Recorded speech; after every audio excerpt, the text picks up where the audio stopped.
Release చేస్తున్నాడు. దీనివల్ల ఆహారం మనం తీసుకున్న దాన్ని సక్రమంగా అరుగుదలకి ఉపయోగపడుతున్నాం. జీర్ణ పదార్థం ఎక్కువగా ఉంటుంది. మన లాలాజలం ఎప్పుడైతే మనం కోల్పోయామో దాంట్లో మనం తినే ఆహారంలో లాలాజలం కలిస్తేనే తొందరగా డైజెషన్ అవుతుంది.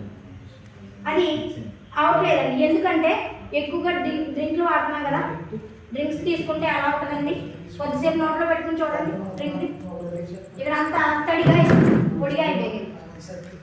పొడిగా అయిపోతుందండి.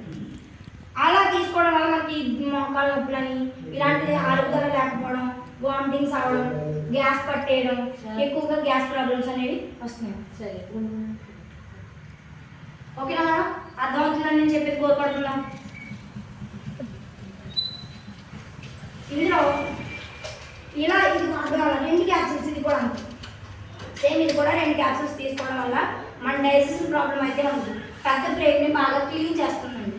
మనం హార్ట్ఫుల్గా చెప్పండి, అందరూ టిఫిన్ చేస్తారు, మధ్యాహ్నం భోజనం చేస్తారు, సాయంకాలం భోజనం చేస్తారు, మరి 3 పూట్ల బాత్రూమ్ వెళ్ళే వాళ్ళు ఎవరైనా ఉన్నారండి? ఒకసారిగా అలవాటు పడుతుంది కదా. అలాంటప్పుడు అనారోగ్యాలు రాకుండా ఉంటాయా? ఎప్పుడు అర్థమైనప్పుడు బయటికి వెళ్ళిపోవాలి.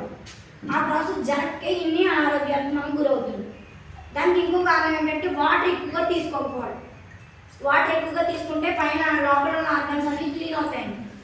ఎవరో అది చేయట్లేదు కాబట్టి మన గ్యాస్ అనేది ఎక్కువ అవుతున్నాం.